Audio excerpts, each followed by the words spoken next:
வணக்கம். கடாய் சூடானதும் 3 ஸ்பூன் எண்ணெய் சூடானதும் ஒரு சிட்டிகை சீரகம், ஒரு சிட்டிகை சோம்பு, 2 வரமிளகாய், ஒரு 5 மிளகு எண்ணெயில் பொரிஞ்சதும் கருவேப்பிலை லேசாக வறுபட்டதும் 3 வெங்காயம் நீல வாக்கு நறுக்கியிருக்கேன்.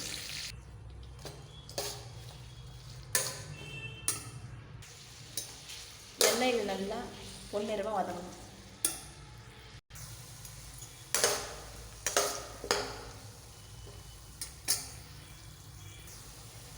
இந்த அளவு பொன்னிறமாக வதக்கணும். இரும்பு கடாயில் பண்ணால் சீக்கிரம் வதங்கும், டேஸ்ட்டும் நல்லாயிருக்கும். இரும்பு கடாயில் செஞ்சு முடித்தது உடனே வேறு பாத்திரத்தில் மாற்றி வச்சுட்டு இல்லாட்டி கருத்து. நறுக்குன தக்காளி 3 தக்காளி சேர்த்து நல்லா வதக்கணும். இந்த அளவு நல்லா வதங்கினதும் 1/4 ஸ்பூன் மஞ்சள் பொடி, 1 ஸ்பூன் தனியா பொடி, 1/4 ஸ்பூன் சிவப்பு மிளகாய் பொடி, தேவையான அளவு உப்பு சேர்த்து லேசாக வதக்கணும்.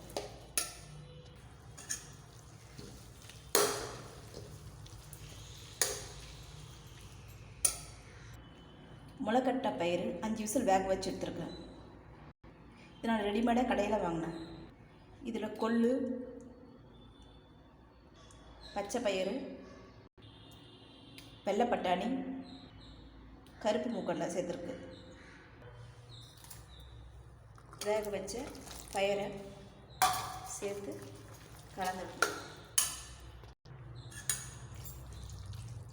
தேவைன்னா கொஞ்சமாக தண்ணி, ஒரு 1/2 கப் தண்ணி விட்டுக்கலாம். விட்டு கலந்து கொதிக்கணும். கொச்சமல்லி கொஞ்சமாக, கொத்தமல்லி சேர்த்து வேக விடணும். இதில் மிளகாத்தூள் 1/4 ஸ்பூன் தான் சேர்த்துருக்கேன். அதுக்கு பதில் தனியா பொடி 1 ஸ்பூன் சேர்த்துருக்கேன். மிளகு 5 மிளகு சேர்த்துருக்கேன்.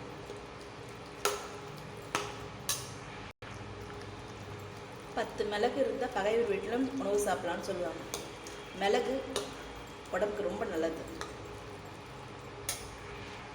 இந்த கிரேவியில் காரம் அதிகமாக இருக்காது. அதனால் குழந்தையிலேருந்து பெரியவங்க வரைக்கும் யார் வேணாலும் சாப்பிடலாம். வெங்காயம் தக்காளி எப்படி நறுக்கணுமோ அது தகுந்த மாதிரி டேஸ்ட் அமையும். இதில் வெங்காயத்தை நான் நீல வாக்கில் நறுக்கியிருக்கேன். லைட்டாக அழுத்தி விட்டால் மேஷ் ஆகும்.